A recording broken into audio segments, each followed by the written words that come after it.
Are you someone who frequently experiences digestive problems like indigestion, reflux, or bloating? Do you find yourself struggling with discomfort after meals or wondering why certain foods just don't seem to agree with you? If so, you are not alone. Digestive issues are incredibly common, affecting millions of people around the world. But the good news is that there are simple steps you can take to improve your digestion and your overall health. Let's explore together some of the most effective strategies for promoting healthy digestion. Welcome, health enthusiasts. I'm Adrian, a registered nurse with a passion for empowering people to take charge of their own health. On this channel, I will be sharing valuable insights and practical tips to help you optimize your health and achieve your goals. So please like and subscribe if you enjoy the content. Now let's dig in. Digestion is the process by which your body breaks down the food you eat into small enough pieces that your body can absorb the nutrients from and use them for energy and other functions. The process of digestion begins in your mouth, where your teeth and saliva work together to break down the food into smaller pieces that can be easily swallowed. As you swallow, the food travels down your esophagus and into your stomach. In your stomach, the food is mixed with digestive enzymes and stomach acid, which further breaks it down. The stomach muscles then contract to churn the food and create a thick liquid called chyme. From the stomach, the chyme passes into the small intestine, where it is mixed with enzymes from the pancreas and bile from the liver. These enzymes and bile break down the chyme even further until it becomes a thin, watery liquid. As the chyme moves through the small intestines, the nutrients in it are absorbed into your bloodstream through the walls of your intestines. The remaining waste material then passes into the large intestines, where it is further broken down by bacteria, and the water in it is absorbed. The waste material then leaves your body as stool. In order to improve your digestion, follow these simple steps. Number 1. Eat mindfully and chew your food. When we consume food, the first step is to prepare your body for it. In the past, people used to cook at home more often, and they used to say a prayer or express some sort of gratitude for their food before eating, which helped them to be present and mindful during the meal. Nowadays, we tend to eat on the go, swallow our food in a few bites, distracted by our smartphones or TV, and we often consume foods that are not prepared by us. This means that we don't give enough time for our body to prepare for the food we're about to eat. Being present and mindful while eating, it is important because it allows our body to produce the much needed stomach acid that will break down the food. This acid is essential for the digestion of proteins and killing harmful bacteria that might be present in our food. When we eat quickly or while we are distracted, we tend to swallow a lot of air as well, which can lead to bloating and gas.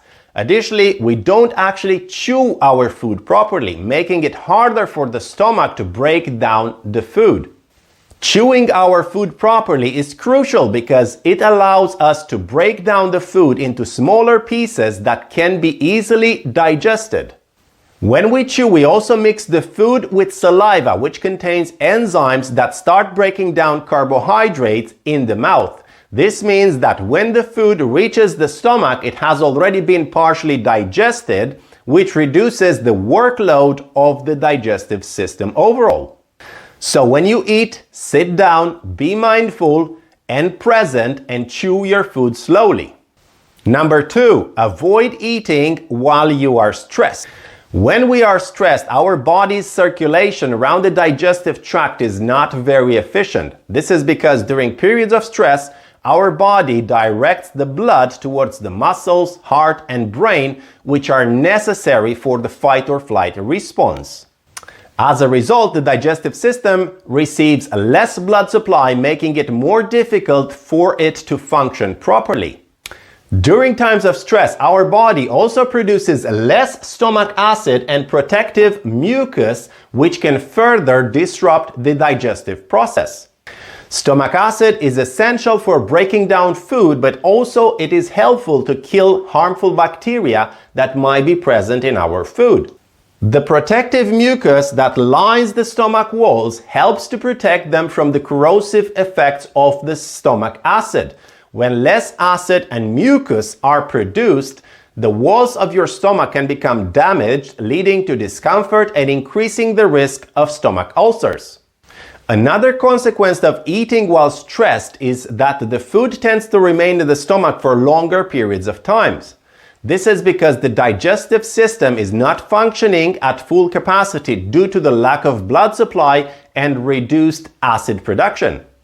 When food remains in the stomach for too long, it can start to ferment, produce gases, and cause bloating and discomfort.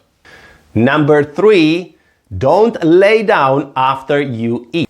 Bloating is a common symptom of digestive problems, and bloating can put a lot of pressure on the cardiac sphincter, which is a muscle that separates the stomach from the esophagus.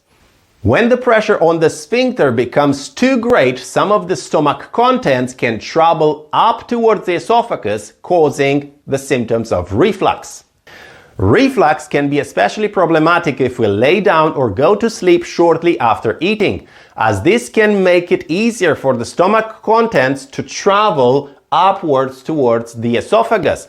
Basically, the gravity and the bloating puts too much pressure on the cardiac sphincter, which can allow some of the stomach contents travel upwards.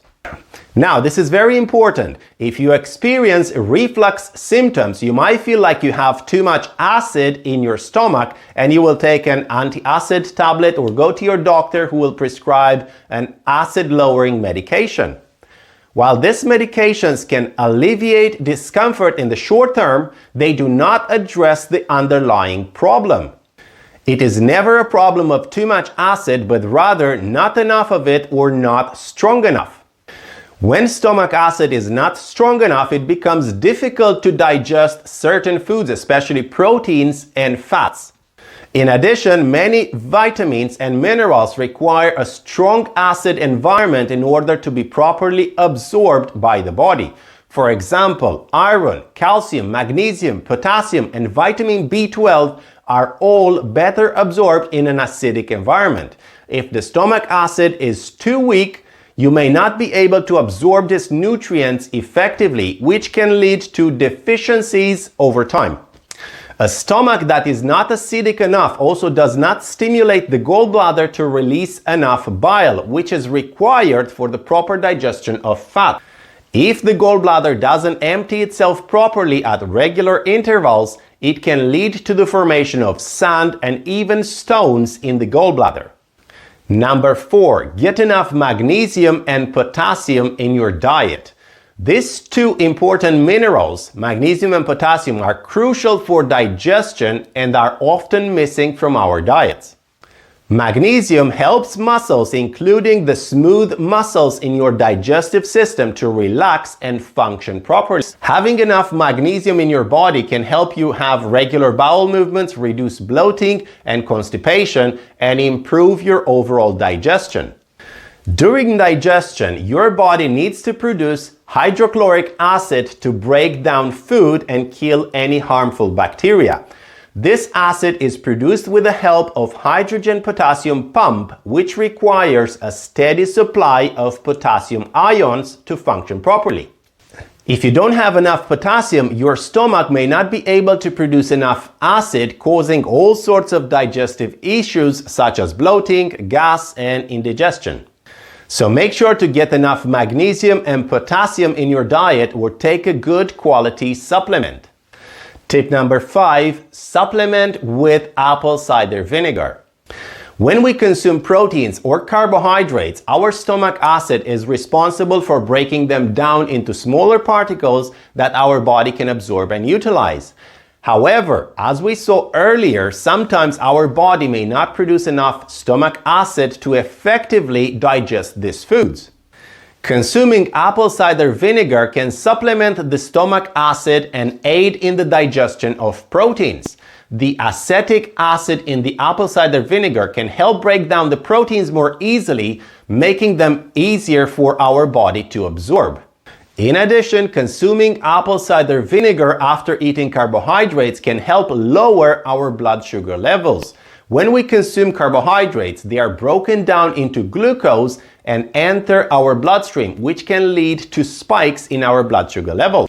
However, the apple cider vinegar can slow down the absorption rate of these carbohydrates and prevent these spikes in the blood sugar levels, leading to better overall digestion and potentially preventing the development of type 2 diabetes. Tip number 6, learn about Helicobacter pylori. Helicobacter pylori is a type of bacteria that lives in the stomach, and it can cause problems if not kept under control. It likes to live in a pH range of between 3.5 and 7, which is higher than the normal pH range of the stomach for good digestion, which is between 1 and 3. When the stomach acid is strong enough with a pH between 1 and 3, this bacteria remains dormant and doesn't cause any harm. However, if the stomach acid is not strong enough, this bacteria can cause problems like stomach ulcers and even stomach cancer. All the things that we mentioned earlier, like eating on the go, stress, and a potassium deficiency, can lead to less acid being produced in the stomach, which can allow the bacteria to thrive. This is why it is important to address the root causes of a low level of stomach acid or acid that is not acidic enough and maintain a healthy pH balance in the stomach. And lastly, tip number 7, be mindful of acid-lowering medications. Omeprazole, lansoprazole, and other acid-lowering medications are prescribed frequently to people who suffer from acid reflux, ulcers, or other digestive issues. However, strong stomach acid is crucial for proper digestion, nutrient absorption, and for preventing the growth of harmful bacteria like H. pylori. It is concerning that so many people are taking these medications long-term, potentially compromising their digestive health in the process. In fact, most people on multi-drug therapies are also prescribed acid-lowering medication, and some of them have been taking these drugs for years. The overuse of acid-lowering medications may be due to a lack of understanding of the importance of stomach acid in digestion, or simply because these medications provide quick relief for uncomfortable symptoms. However, long-term use of these medications can lead to a host of side effects, including nutrient deficiencies, increased risk of infection, and bone fractures. It's important for people to weigh the potential benefits and risks of this medication and explore alternative approaches to managing their digestive issues. But always consult with your doctor first. And the last thing I want to add here, for people that have stomach ulcers, the fastest way to heal a stomach ulcer is not by taking medications, but it would be actually to give your stomach a break. What it means. So for example, if I break my finger, I break my arm, I break my leg, what do I need to do? I cannot put any weight on it. I need to let it heal for a while. The same way, you need to allow your stomach to heal itself by not putting anything inside. So fasting will heal your ulcers much faster than if you eat and take medications. So there you have it, the digestive system explained. Thanks for watching, and I'll see you next time.